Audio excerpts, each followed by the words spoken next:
digital technology has been growing exponentially, and where there are a few questions now put to the urological fraternity, that are we actually falling short of this revolution in the digital technology, or do we need to change our whole culture of the current understanding of our data collection, analysis, and utilization?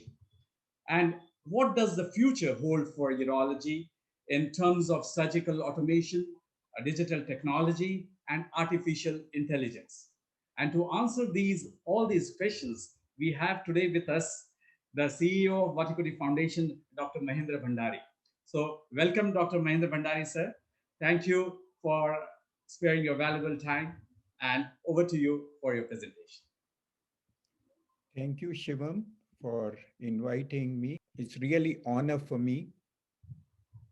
Not only you recognize me by inviting, but you put me into my down the memory lane 50 years or 48 years ago.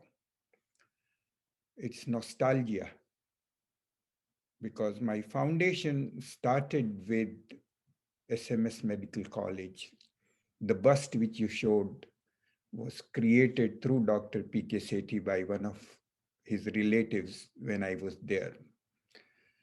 And let me tell you, I can see there are very few people who would know about the history, the present generation, because history is past and it doesn't matter for them, except for, I see the name of Madan Mohan Bansal, and partly you had been involved in it, and there may be few more.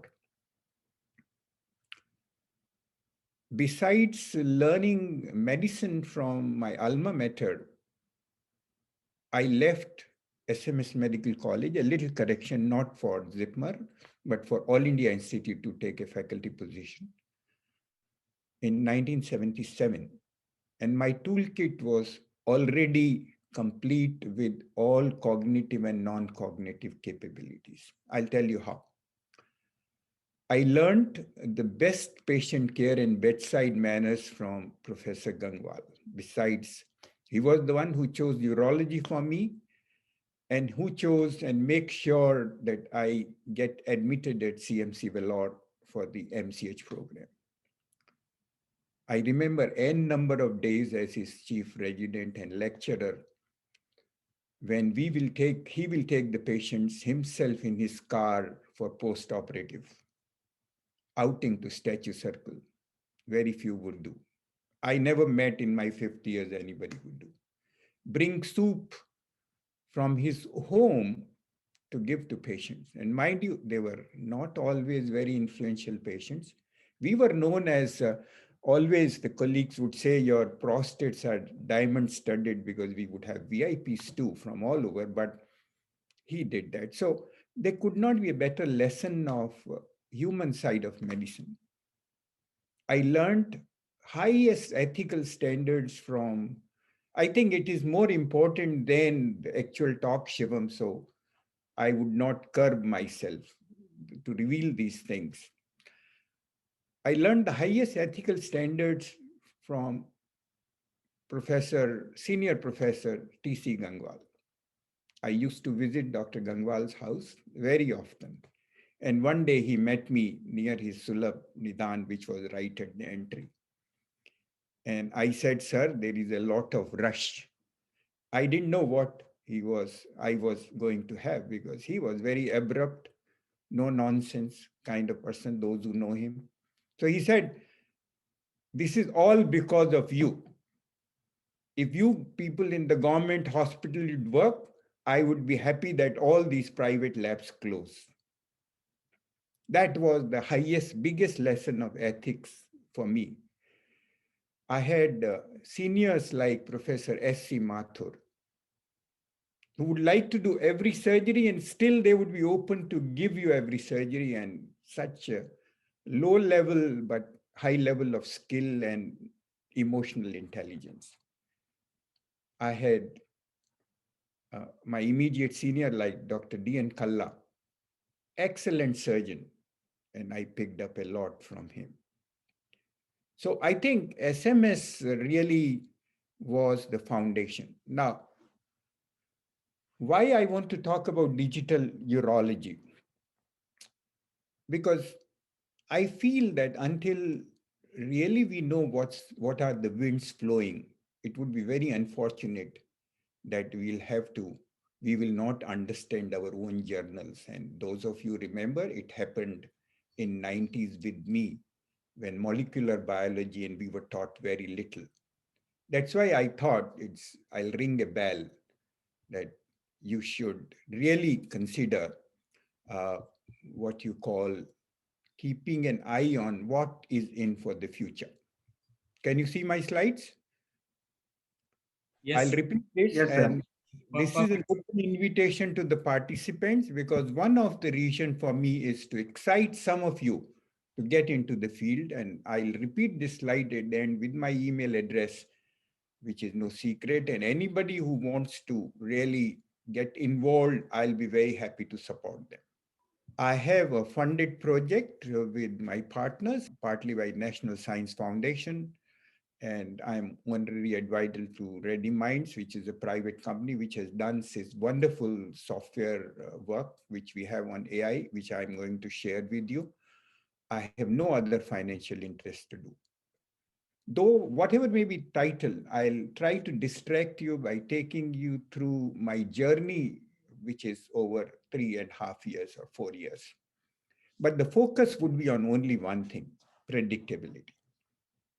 And this emanates from my own experience, which some of you would relate, that surgery, even at the age of, at the close to 50 years of my sojourn with the surgery, is unpredictable.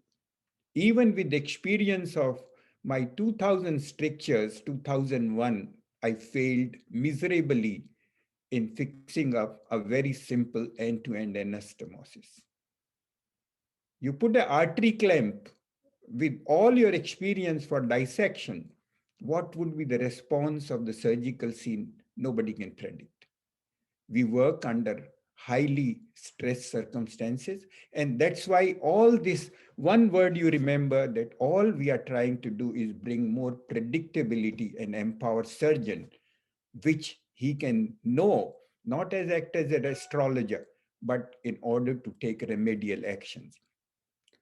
And for that, part of the presentation would be on cognitive surgical guidance. Here I'll clarify, we have reference guidance.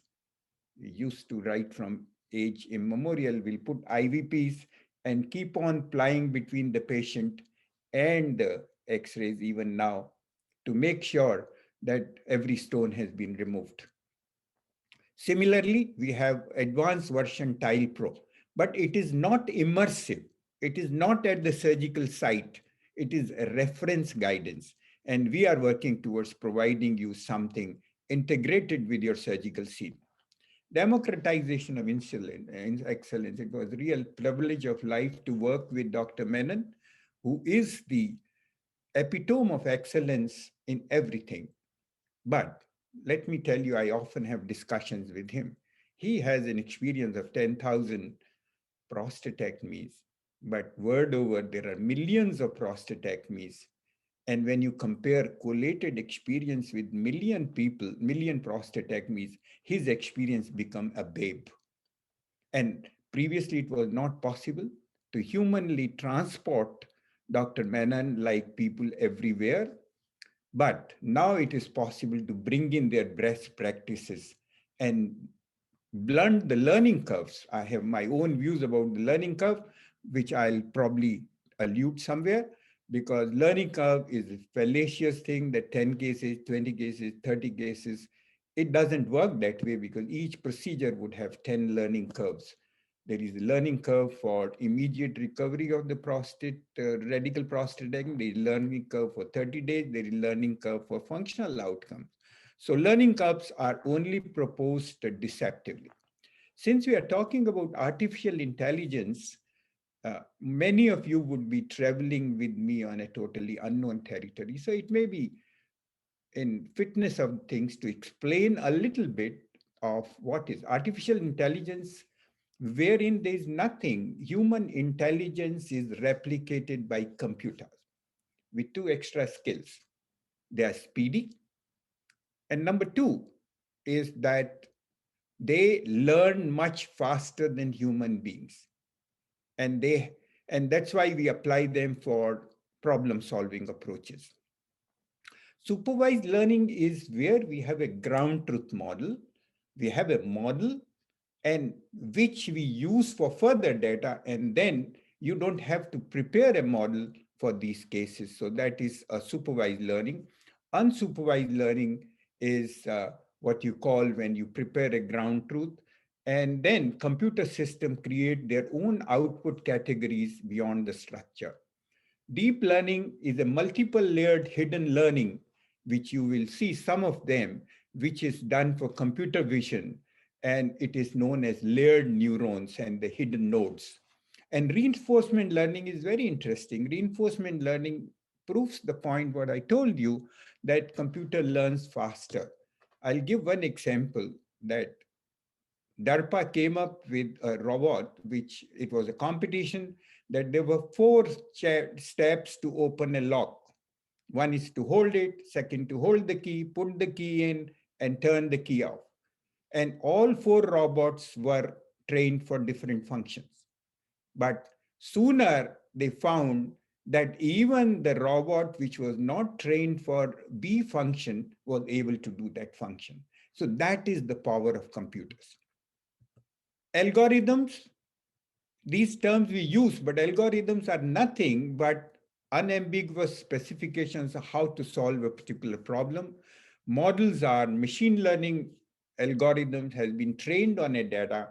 There is a training data set, and then there is a what you call the validating data set or test data set. And this can be used for making predictions. Supervised learning we have talked about, unsupervised learning we have talked about.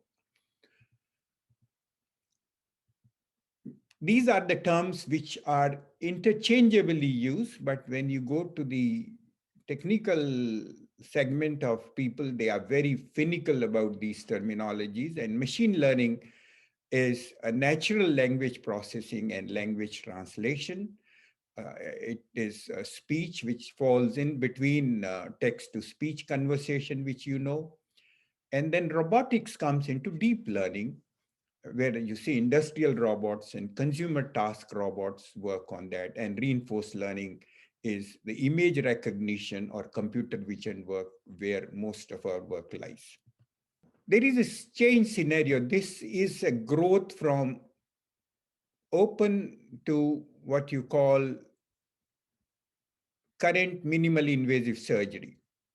Open surgery, we had very limited preoperative demographic information of the patient, and we had an excuse that limited data, some investigations. Take urology, only IVP was the last word investigation we had before CT era.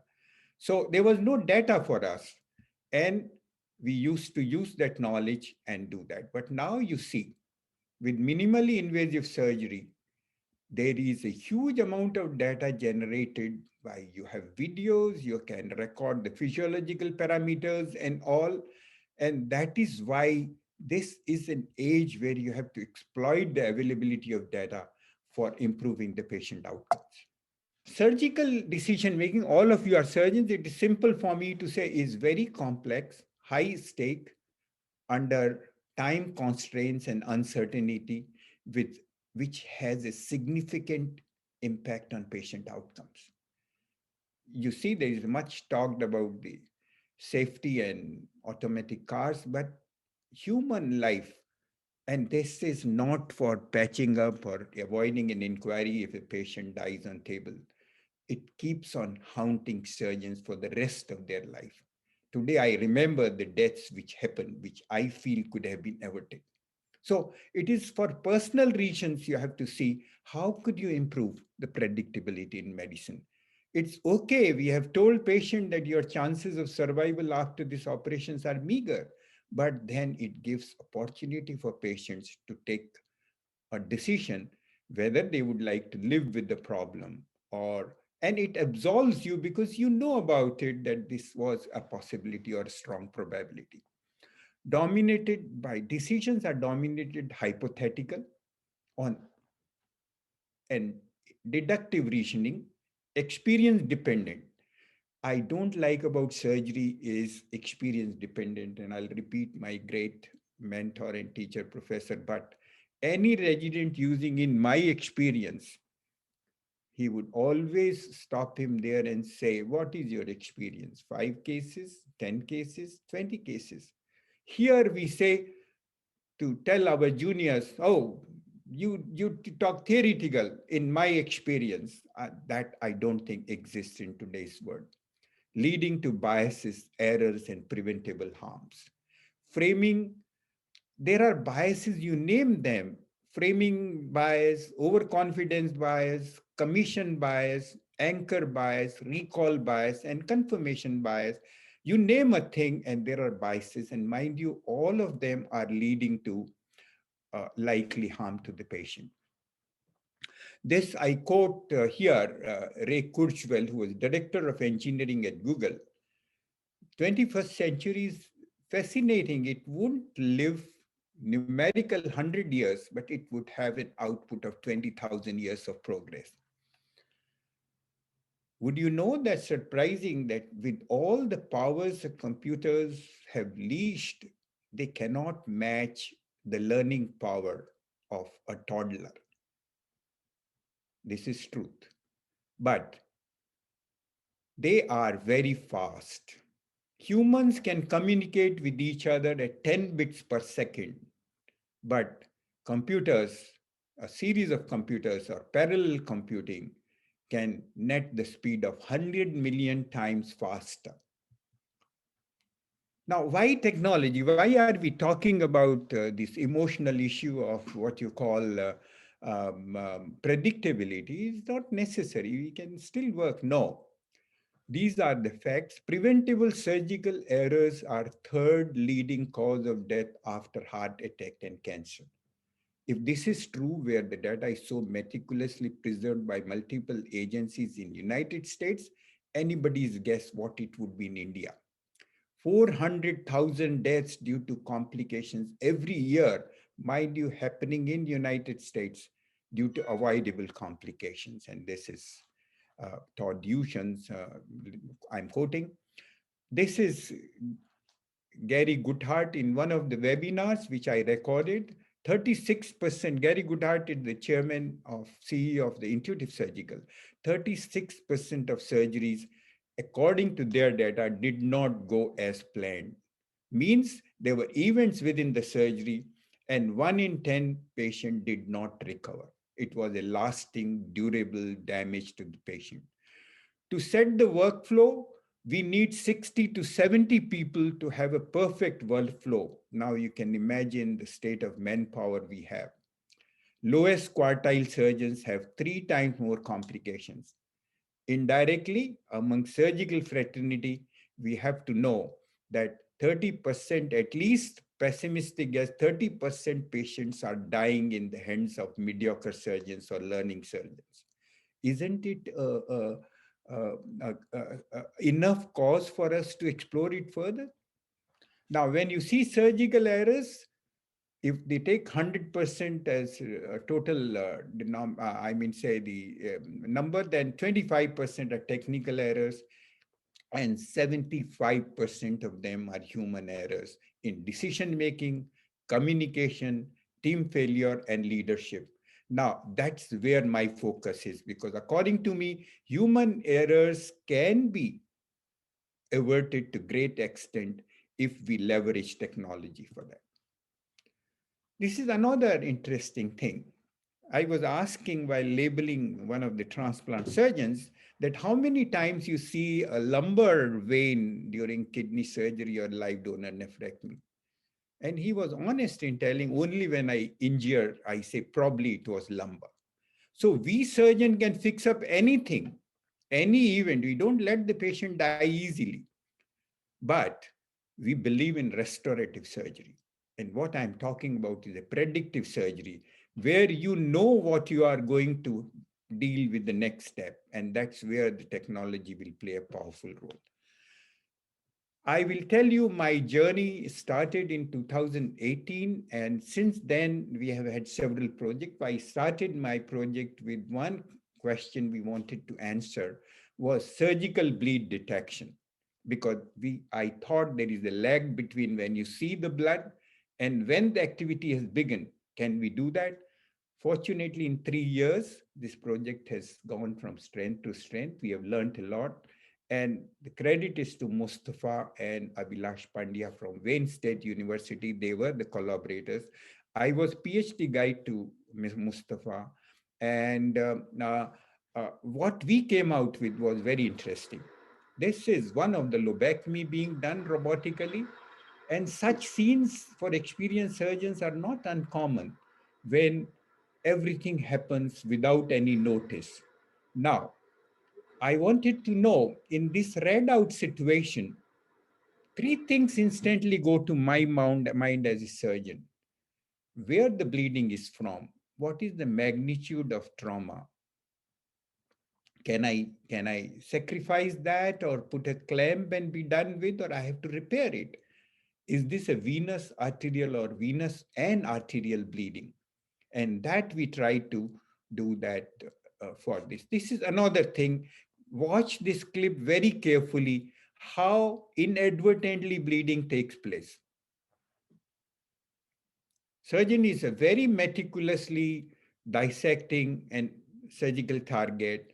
There is, and I would give him 100% marks for his gentle dissection. You see, there is a vessel, he's saving it. And there is a vessel on your left side, you see, which was getting tense. It may evade one's vision because it's temporal.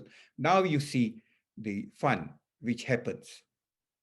So there was a lag period when the event could have taken place and it took place. No big deal. You controlled it restoratively, but I am looking at how could he have prevented and developed a warning system that this would not have happened. So I would like to take you into, we created an algorithm and what we went on was entropy. We said that the entropy of the movement, entropy is the molecular arrangement of a structure at rest, which keeps on changing with the activity on that. And in entropy, you see on the left side, on the right side, the white patches you see is the instrument entropy, and the red is the blood entropy. And we did about 10 cases for his thesis, and he analyzed and he said there is a significant gap between the warning signal, and mind you, computers take no time. So we are ultimately proposing that we may give a computer tool which would give, there is no time for surgeon to process it, but it would put a guard on the robot that, hey, guy, you are going to injure an injury. Be careful with your traction. Now, that being said, these are very preliminary results. And then we found after this research that only giving a bleeding is not helpful. We need to find a context for the bleeding, where this bleeding is coming for. And that's why the major part of our research work on computer work. Predictive models. Again, this was an area which we started working on in 2019. And I had put up with my colleague a conceptual work when we had not done any predictive modeling. I had proposed a personalized predictive model with big data and published in British Journal of Urology. And we gave a schema of that, theoretical schema, that how the data would be collected, how it could be data engineered and model built. And we didn't talk about one thing, which was a lacuna in our vision at that time, that the predictive modeling is only exciting for editors to accept it until you can deploy these models through a feedback loop, use them in clinic on actual patients, and what you call make them into clinical practice tools. Subsequently, we learned our next step and we published another paper. Because we didn't have access to so-called big data, you will have a feel of what big data is. And we had a mimic database which was publicly available. You have to qualify by passing certain questionnaires and exam. And we had access to this data and we built this model. And this database, this is big database, which I'll tell you, 35,000 ICU admission, 8,064 ICU admissions of test data. And then we built a model on chart events only of 3.5 million chart events. And then we compared it by all other all-inclusive data, which was 15 million data points. And what we wanted to predict was 7 days mortality in ICU. 92% the model performed very well. This improved further by when we added more data. 4% more, which is statistically significant, model performed well. We were excited that we have made it, but suddenly we realized that the data which we had from the Mimic 3, we had no access to those patients. They were collected data from a group of hospitals, and we were not able to deploy the model. And then we started looking for our next destination to look for data wherein we can deploy the data and see the benefit of that data for the subsequent patients. And fortunately, we run a Vattikuti collaborative collective initiative, and you see a lot of Indian centers are participating in that for partial nephrectomy, and we collected this data and we did that. Another, we built a model. I would not like to bog you, but the model perform area under the ROC was 87%, which is damn good. And precision recall was also very high. These are intraoperative events and these are postoperative events. Now, see the beauty of this model, how sensitive it is. We were very excited. My colleagues were very happy to deploy that model, and we were about to put that model into cloud. So moment that data comes in, it will give, when you are seeing a patient in clinic, it will give you what you call a warning signal that what are probabilities of his having intraoperative complication.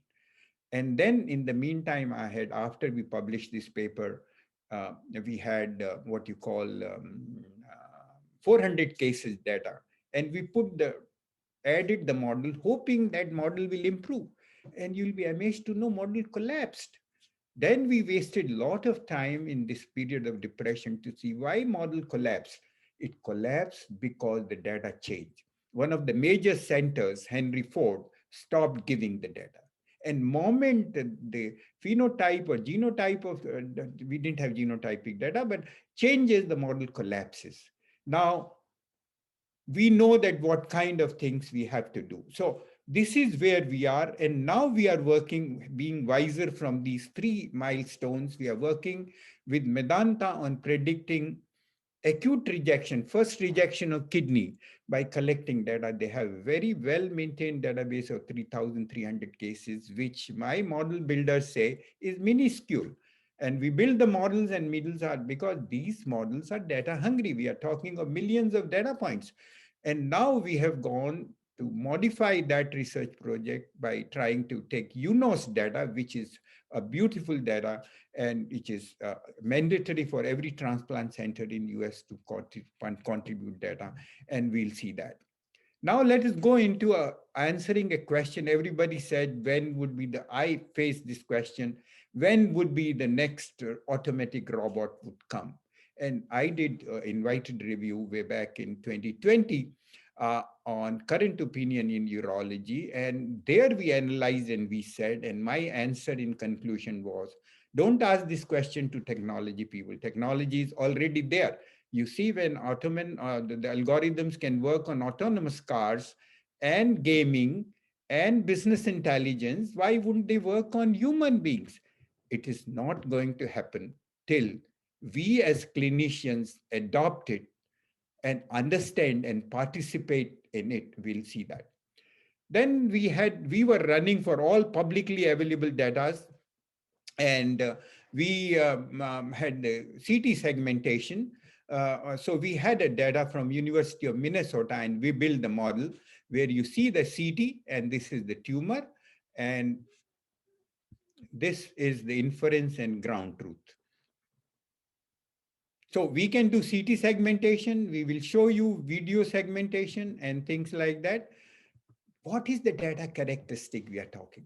It's not the volume. That is a misnomer that larger the data set, the better it is. It is a variety.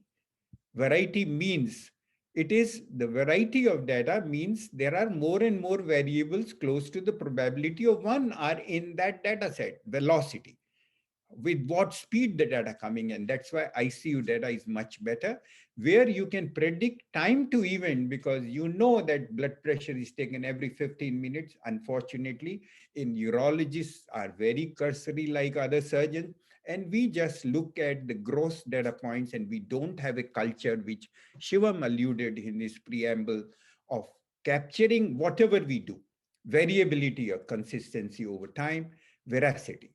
Now, this last 2 points are very important. Veracity means you are talking of data sets, but you have to go to the origin. Are they reliable? Everybody talks of blood loss. No editor questions how the blood loss was calculated. Always anesthetists measure the bottle and all. So it is very important that what your models will collapse if your data is not trustworthy, because it's no nonsense. Computers would not do any concessions. They will fail. And then comes the value of the data. It's a garb in, garb out. More data put in models is not going to put in. You have to put your hand. And that's why, to my mind, the questions of computers taking humans or artificial taking humans is non-existence, because what you have is the ultimately is the human sitting at the top, and computers per se would not do anything. So it's complementary role. It is not competitive at all. Then comes, we talk so much about the data. So when we wanted to begin our computer vision work, the first challenge we have was to deal with different regulatory on databases. And like US has HIPAA, the Europe has very strict GDPR, India has, and everybody has a red herring. No ethical committee gives clearance till for a data to be migrated outside. And that's why we solve this problem by creating a ground truth factory, which we are using. And that ground truth factory is a democratic system of data sharing. It is not industry versus anything. Any center who shares the data has equal right on the data. He has control over the data. He can join for one project, and like these are three health systems we are talking about. And then there is a secrecy zone here, confidentiality zone, where at single station, the data is processed from dumped videos, uploaded videos to the model building. Now, this can be done in your own servers. We don't have to do it here. It can be done by your own people there. We are providing you with a platform, whether you permit or not. And that's where we had a very minor, very, very beginning effort on this. And we have started doing 25 videos from 5 centers for the live donor nephrectomy work I'll show you. Uh, 25 centers contributed and they control it. And very soon we are going to take away the administrative function by blinking blockchain or distributed ledger system where no permissions are needed for pre-written rules. You decide whether, like, if there is a commercial gain after we build the models, you know how much is your share. And this is what is the groundbreaking thing as I see. Then we come to surgical scene segmentation. Surgical scene segmentation is like face segmentation, where you identify different structures. And what we have is we have to build a pipeline. So we take these 5 raw videos, and then they put through a process of curation. And then these videos are annotated by a group of surgeons. Then there has to be a consensus in annotation. There is a post-processing of cleaning data before the models are built. So this whole pipeline can be done on ReadyMinds Ground Truth Factory, which was our own custom designed portal. And anybody is free who has an inclination. And let me make it very clear, we are data hungry, but we are very ethical. until they are cleared by our ethical committees and we follow the country's rule, we will not accept the data. Our journey went in further in 2018, and this MICAI is one of the largest computer imaging conferences in the world. It's something like AUA or Urology Society of India for us in India. And we participated in that. And within few months of it, we had participated in a challenge where they gave us the data to identify what you call 11 objects of the porcine kidney. And we built that model. We didn't win this competition out of 11. They gave us 2,235 frames with 14 sequences. We could not identify more than 8 objects. But however, that was a learning experience and preparation for MICAI. And this is how the models performed. You see, this is the real video, and this is what the model has read, which is absolutely identical. If there are clips, it identified clips. If there are sutures, it identified sutures and things like that. Let me tell you why I am trying to convince you that labeling of data and accurate labeling of the data is the central piece of building any high performing model. And that is in the domain of domain knowledge experts. It cannot be done by crowdsourcing. It cannot be done on paid basis by anybody else. Like cards, it is easy. Anybody can do the data labeling, but not for the medical purposes. It is very hard. We will see that. This is another model of how exactly this is the on your right side is the model performing and left side is the real operation.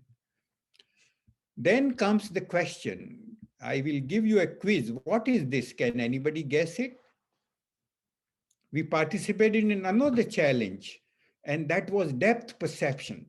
Computers need depth perception. This is surface of the kidney.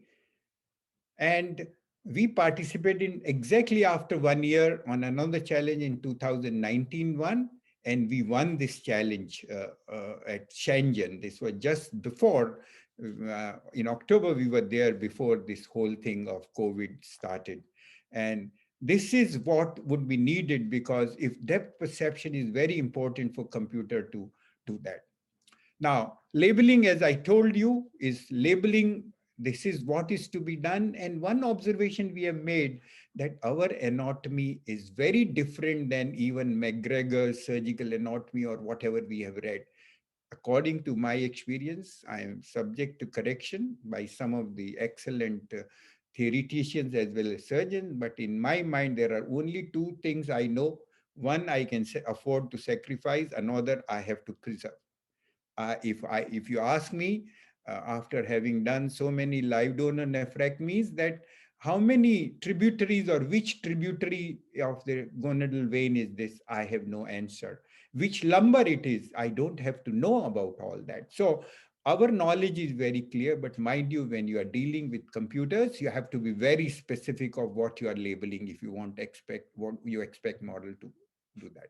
And here are certain things to tell you in our intersection over union is what you call that what exact location of the structure is and how the annotator is located.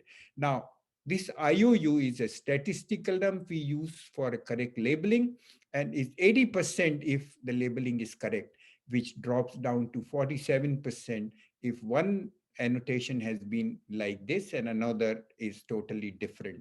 And it drops down further to 0.221 for renal vein. So it is labeling is very important, very challenging. After we build the model, the whole journey would be that we build these models. Then we want to personalize these models with computer CTs of these patients done a day before, so that the model is corrected like your Tesla corrects the generic model with your driving style. Similarly, we have to do that. And the next are very crucial steps, which we are struggling to find answer. Not only this is truly cutting edge, wherever I meet this fraternity of the people, first thing they ask is, have you been able to go beyond computer vision model building? Can you register? Register is, can you superimpose your virtual model over the real time thing, and kidney becomes difficult because uh, what happens that there is a movements of the kidney and there is a change in mass of the kidney with every action of the surgeon. So this is what you have, a liver model which has been superimposed over that, and it has to work in real time. Only two registrations have worked, or tracking have worked. The next step would be tracking. You can see what is tracking here, that I can superimpose. This technology is there, but it doesn't help me because it is something, it is not merging, it is not immersive. And that's where what you call the tracking has worked only in two robots. Is the, wherever there are bones, like joint replacement robot, measure brain robot, because then these are fixed land points and we can put pins or markers on bones, but unfortunately we can't do it for kidney. We have been working, and maybe in subsequent lecture I'll be able to reveal. Currently it is a cutting edge thing and I am bound by the confidentiality, so I won't be able to give you details, but we are very close to trying to register the organs. This is yesterday, and I was excited. I went to my lab yesterday in my office, and we have several groups working on these problems, and they have been able to use slicers for doing the CT scan of the patient. And you have the, it's virtual reality thing where I can play with the organs, and I can pull out the kidney, I can pull out the stone, and I can do that. And so far we had the company Google provided models, but first time we have used a real time CD to make this to happen. And these models are everywhere in the room. You can make them big, and it is now the challenge is this is virtual reality. Yeah. That is a virtual reality, and all we want to do is real time give surgeon an immersive interface either at the site or in the monitor, where surgeon is guided by robotic tools which hold you. I'll tell you at the end what it is. Number one, when we are talking of big data, uh, data feeding is out of mind. You have to have automation where you can capture parallel what is happening. And Chinese have produced a beautiful paper on uh, trying to predict complication, intraoperative hazard in a surgery by face reading the people in the operating room. And that kind of cutting edge work is going on. So we have to create a mechanism, whatever is happening is captured without anybody keep punching the data. We have talked about this. Now I think this is the era where there are lots of biosensors, and we have been in touch with a biosensor expert, where these physiological sensors which would be absorbed, which would collect a lot of physiological data on blood flow, pH, and things. And so surgeons need to go beyond 5 or 7 data points of console time, operating time, which doesn't mean anything. You have to think whatever you are doing, is it worthwhile or not? And I think surgeons have to have a wake up call that you have to collect what you do if you really want to step in that field. Now, I want to show you, I don't personally am very excited about having an automated or second generation robot. But what I'm excited about this kind of example, well, will you have, when we will have standalone tools, which will help you to improve the patient outcomes. 1.7 million high risk abdominal surgeries are done in US. Leak accounts for 13,000 deaths. Real time detection of leaks, pH and bacteria level biomarkers, and session response is 100 times millisecond. This is a small company, and this is the CEO. It's a very small company. So don't look at very big giants in Silicon Valley on the verge of decimating to some new culture where we have a lot of startup and bright young people working in these areas. And this is a company hardly 5 people do. And what they have produced, you see that.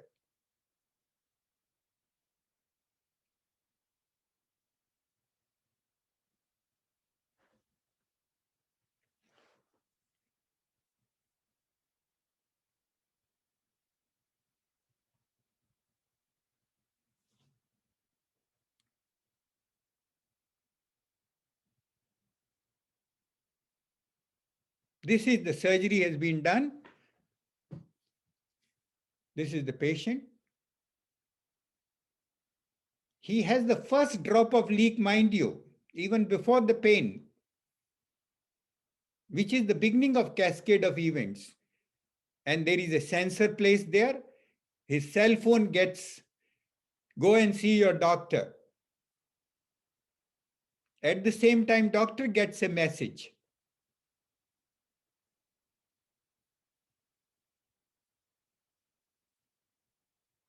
And this is the true definition of how can a stitch prevent many. Now, I am at the close of my formal talk. If I could transmit one message to you, one message which is very generic, unrelated to talk, and that is learn to live with unknown. Try to leave your comfort zones. Don't be scared of unknown or what you don't know, because the treasure lies not only in harping on what you know, but to know what you don't know. I once again thank you, and I'll be very happy to answer any questions now and later on. Feel free to communicate with me. And once again, I thank you, Shivam and Dr. Menon, for honoring me with this unique opportunity. Thank you, sir. Thank you. It was really very interesting and wonderful to know your passion about learning about digital technology. And at this phase of your life, that is very heartening. And we know that digital technology and the improvement can definitely help us to improve our surgical technique, to reduce the complications, reduce morbidity and mortality. So that is definitely there. But there is one query from my side, that technology is definitely can help us to improvise, but there could be some negative side of technology also. That is too much dependence on technology. I remember I come from a state called I State, West Bengal, where Dr. B.C. Roy was born. And he is known for his clinical skill in a way that whenever the patient used to come in his office, he would give the diagnosis. And at that time, there was no technology at all. So, what do you say that are we, with the improvement in technology, are we losing the human touch, the clinical skill, and the acumen? That probably is equally important.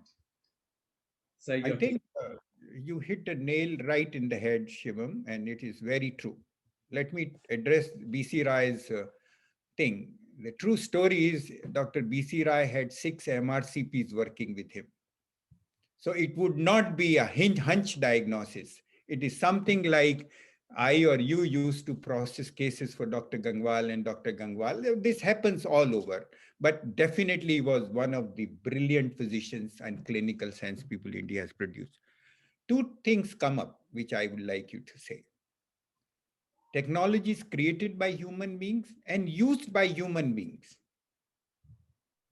So if anybody is to be blamed for misuse of technology, like today is a plastic card or what you call the money transfer things are there, but the frauds are also there. That is humans need to be blamed. I'm not for curbing technology because there is a possible harm, but there should be ways because they will be all parallel.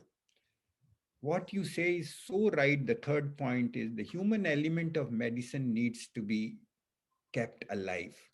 And that's why I say that there has to be a right balance between Indian medicine of where there is nothing in villages except for consolation and common sense of the physician and highly technical institutions. Yes, technology with the present speed is already dying the human side of medicine. Now nobody uses stethoscope. You remember our MBBS exam would be dependent totally on whether it is a cavity or consolidation or a collapse or three existing together. Now, you ask anybody, in the first thing, even in pulmonary medicine, is that get a CT scan done. So definitely it has revolutionized. There is the data to say it hasn't made an impact, but My argument is as long as we'll have to have a bullock cart age as well as Chandrayaan, we will have to keep the human side of the medicine. And it's not the disease which bothers the patient, it is his psyche, it is the human side, how you talk to him, what, how much you are able to console him. Uh, I think this is very pertinent that as technologies grows, we have to be more aware of the human side of medicine. Right, sir. Another negative side, what I feel perceive is like sometimes when you go to the banks today, which are totally computerized, and then the net fails, and there's a total crash, and then you cannot do any work.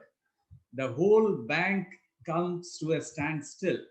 So, do you perceive this kind of situation in the future that if the technology fails or if there is a crisis and then we are all at a standstill, we don't know what to do then?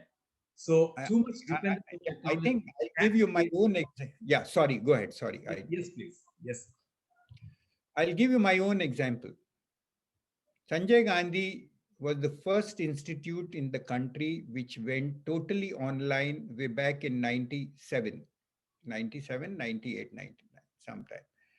And this question was asked to me by the CDEC people that how much manual system you want.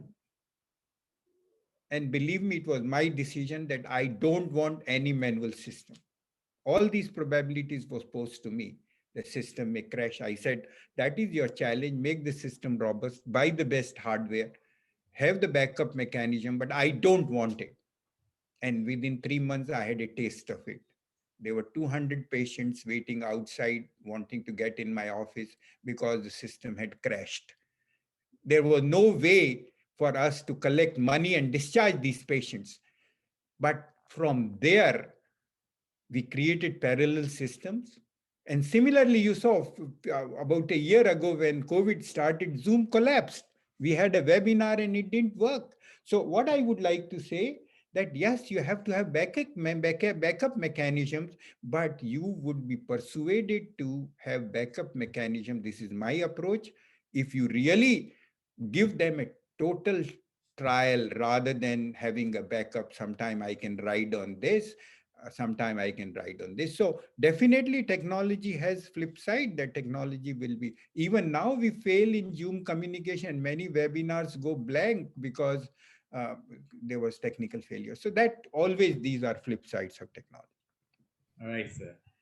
So yesterday we had a class on this radical cystectomy, and we were just discussing about how the newer centers and institutes are picking up laparoscopic and robotic surgery, and maybe in the near future, most of these centers will be totally working on robotic surgery. So, do you think that this will, because there may be times then when the robots do not work, or then you may fall into some kind of complications, and then you might have to do an open surgery. And as trainees, maybe in the near future, their residents would not be able to do an open surgery.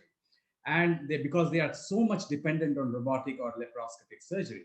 So, do you think this kind of situation or problem can arise in the future because of too much dependence on robotic surgery and laparoscopy and no training of open surgery? you you take some of us, like I see Dr. Bhatyal being here and some senior urologists back to 70s when transurethral was the only trump card with the urologist. And this argument was brought in not only by general surgeons, by urologists. I do open because I have to teach my residents there. So what you say is very right, but take Henry Ford. Till Dr. Menon was there, 80% of the surgery was, besides the point, their case mix is different, was robotic. Even the colonic leaks would be handled robotically. So there is a generation of urologists who don't have that much of open surgical experience, but they work on a collective wisdom. Because here the regulatory, here in India is totally different. Regulatory is, even if I'm confident of dealing something outside my discipline, Regulatory wise, I have to call the specialist. It's no big deal. I open something for pyonephrosis, and many times I found empyema gallbladder, did a cholecystectomy with surgical background. But here, you have to have somebody. If there is a vascular injury, you have to call the vascular surgeon. But it's very true. And I would take this argument not at the policy level, but at the level of fellowship and resident train. Residents should prepare themselves and make sure that they have an evenly balanced experience in open endoscopy and laparoscopy surgery, and if opportunity, robotic surgery. Because best specialist I choose is the one not who criticizes the modality which he doesn't have any idea about it, but he does everything well and picks up a modality what is needed for that situation. All right. So I think the open, it should be a balance between the two, and the open should not be totally discarded. And we should keep Absolutely. on probably doing open surgery also, and the residents should also be trained a little in the open surgery before they embark on the robotics. Yes. Now I I'll would, ask a counter question. yeah, We had done Dr. Gangwal's anterior incisions and opening kidneys and so much open surgery we used to do. right. Now, how much open surgery you do now at SMS for stones? No, definitely, very, very, very little. No That's doubt. what I But yeah, said. That argument was there. We used to justify there, oh, this is a total staghorn. I want to have a complete clearance. So arguments and logic is such an enemy of human beings. We explain anything and everything by something, which yeah. changes with the time. So that's what I say. There are enough examples and nature will take care of it. Only thing is you have to focus on the patient. Patient never comes with your decision that you do a percutaneous or lithotripsy or whatever it is. He comes with very simple deal. I have a stone, remove it.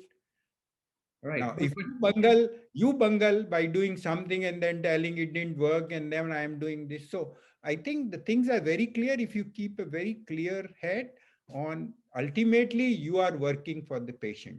And anything and any bias, you would not let it come till really it is a situation where you yourself are not certain.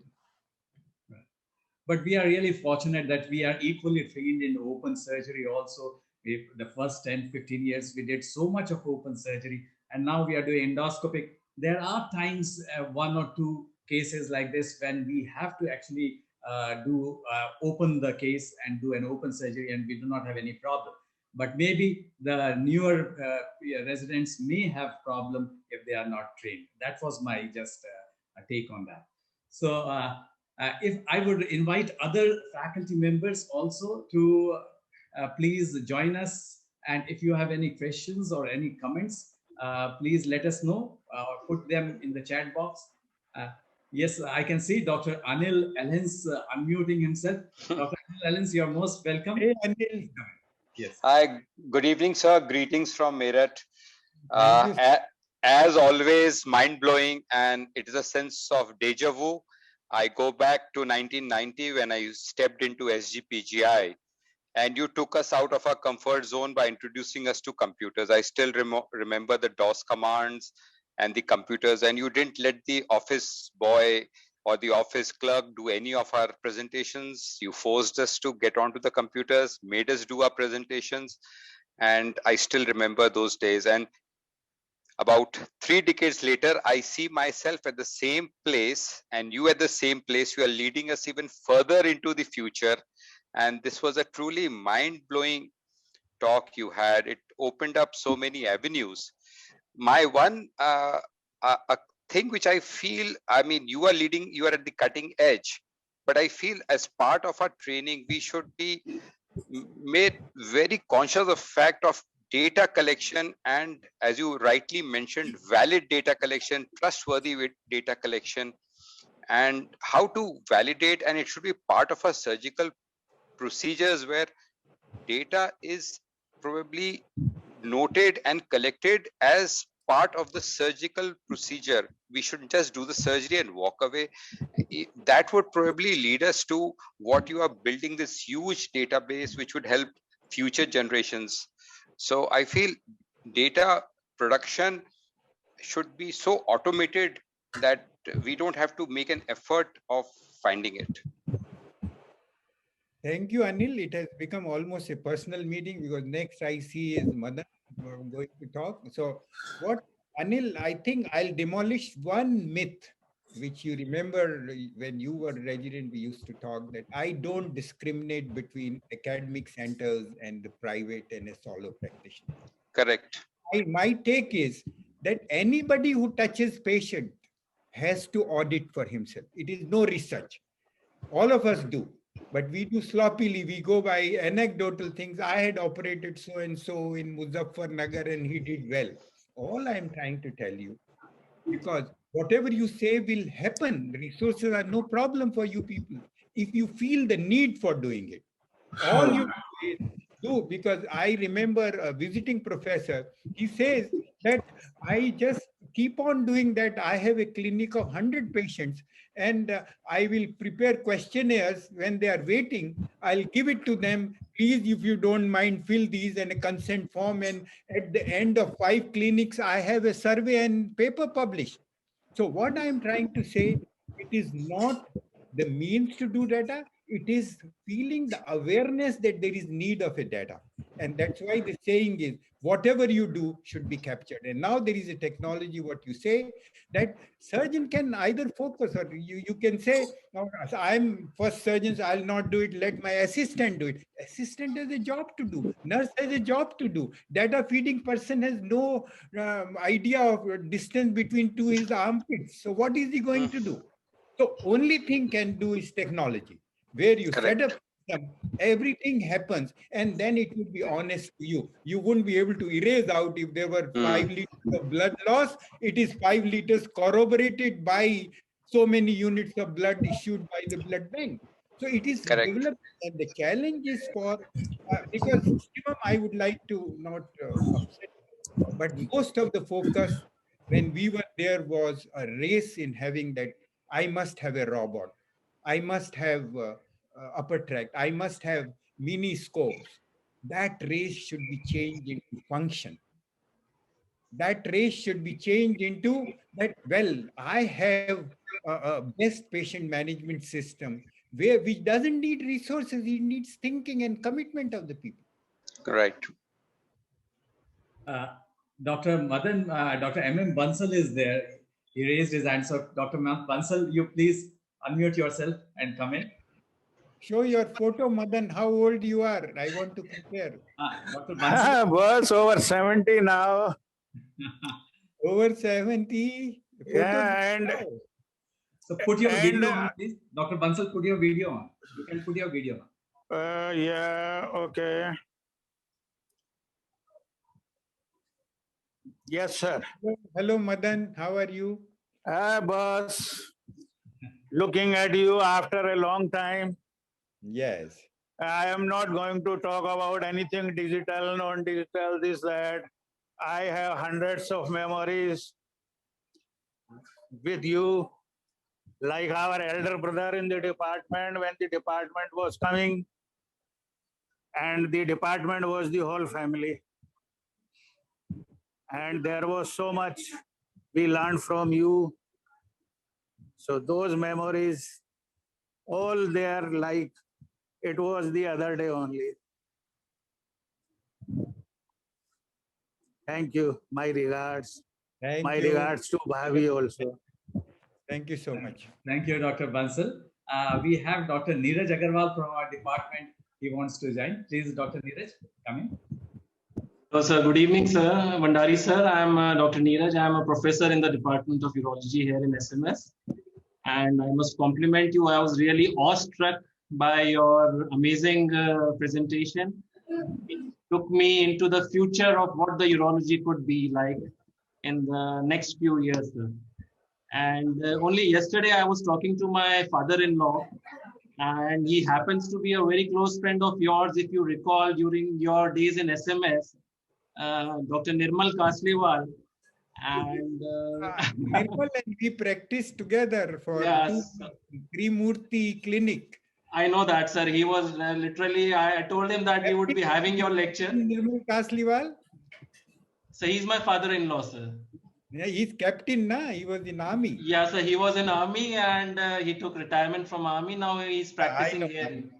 How is he keeping? Good. He's wonderful. So he's fine. And he asked me to convey his greetings to you, sir, when I told him that you will be joining us, sir.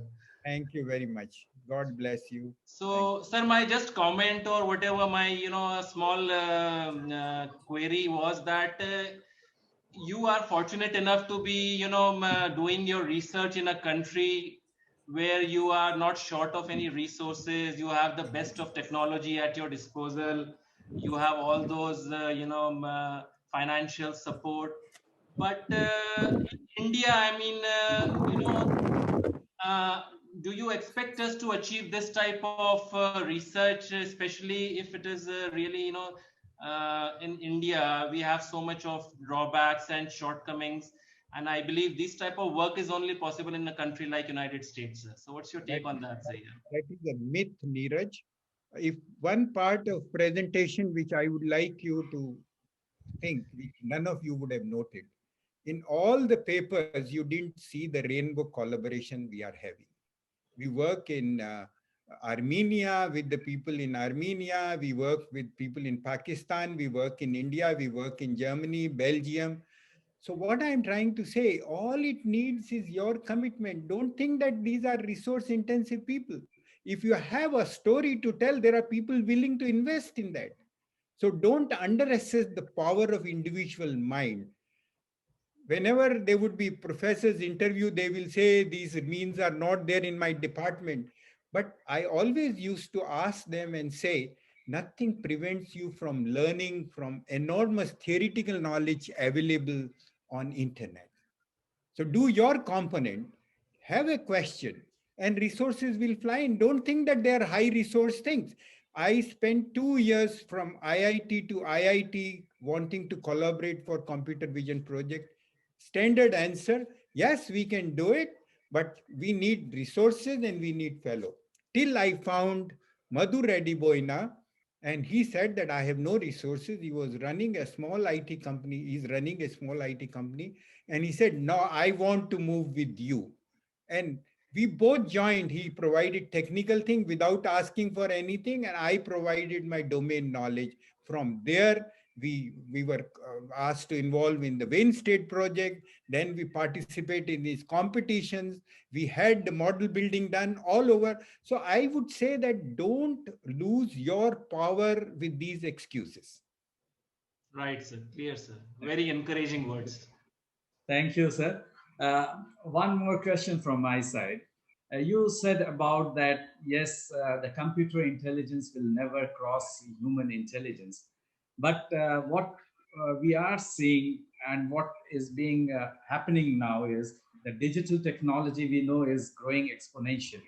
And it is almost now we have 12.3 billion transistors in a single chip. And what the Moore's law tells us that every year this is getting doubled. And we have almost 40 million documents that can be read by computer in a 15 seconds. And we don't know what will happen in the coming 15 or 20 years. Though there are kind of perception that, and we know that there's a term called singularity. There's a fiction, also a movie by the name of Singularity, which was given by Newman, who is father of cybernetics. And he was saying that by 2045, probably this computer intelligence will cross human intelligence. And the computers will start thinking by themselves.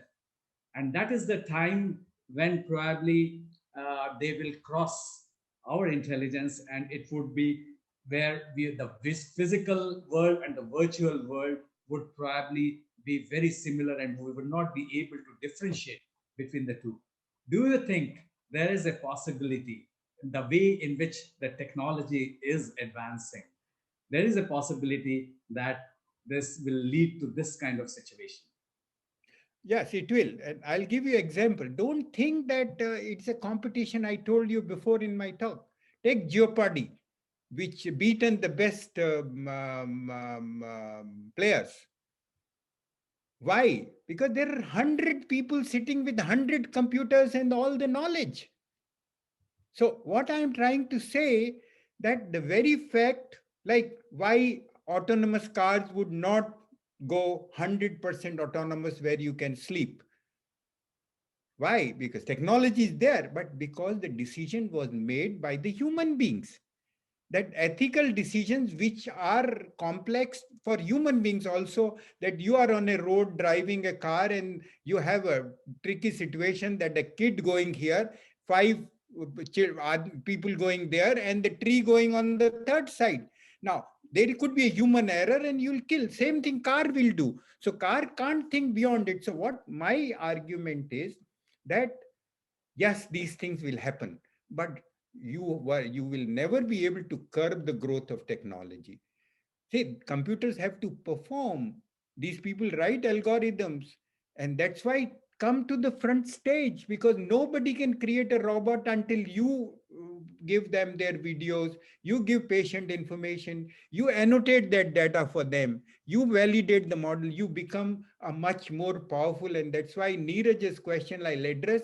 I always said in so many forums I talk in person and here, that India is in the most powerful situation as far as the future robots are concerned, or any automation in surgery, because we have excellent infrastructures, we have excellent technology working there, and huge volume of data. All we need to be smart is exactly the story of Serum Institute. Even if we wouldn't have innovated, but if we have a capacity of producing 70% of the vaccines of the world, we are anyway powerful. So don't underestimate the power of what you guys do and the data you produce and the quality of work you do. Only thing is, translate into something which people will buy it, not only giving the countable example, they did excellent and things have improved a lot. I don't say that, but learn, tie up with. Give another example of Chinese have 90% of papers after first wave of COVID, and they patched up their credibility issue by joining the best institutions. Their papers are with Oxford, their papers are with Harvard. Now, those are the kind of partnership. And these institutions would not publish in NEJM and JAMA until they have satisfied them with every bit of the data. So same thing Indians have to do. Take example of robotic kidney transplant. Every reviewer, we had to answer a question, why the hell you did it in India? We couldn't have said because US, nobody was willing to take it. But only data which established, after one paper was there, no going back. Everybody used that reference. So you have to cross that bridge. And I would 100% agree with you, but you don't have to get scared with technology. You don't have to. It will find its own place. Right, sir. You rightly said that, yes, India has a lot of potential. We know because most of the Indians who go to United States, they excel in all fields as the opportunity comes to them. So I think we have the skill, surgical skill, we have the amount of workload, we have the patients, the amount of number of patients that we are working on. Only thing is we need to, as you said, collect data, publish them, and then express ourselves at the world platform. I think that is very important to help us progress in this field. If anybody of the faculty members or viewers have anything else to say or have any comment, I will just invite them before winding up the session. So thank you, sir. Thank you once again, Dr. Bhandari. It was wonderful because at the personal level, and also because you were my examiner in the final MCH examination. And I also went to SGPGI, if you remember, for my pre-MCH interview. And you interviewed me there at SGPGI Lucknow. Unfortunately, I couldn't be your resident, but it was very nice to host you and Dr. Mani Menon. Definitely, both of you are living legends today, and it was a real proud moment and a historic moment for the Department of Urology, SMS, to have hosted you. Thank you, sir. Thank you very much. It was my pleasure, Shivam, to talk to a very intense group of few people. And I'm always happy to talk to you because it's a nostalgia for me, SMS, where everything was, die was cast for me. Thank you very much. Thank you, Bye. sir. And we definitely would like to be in touch with you, and we will ask our faculty and the residents to collaborate. Anybody is most welcome, and I will not wince because I apply my emails all the times because Right. I have luxury of time. And thank you. Thank you, sir. Thank you very much.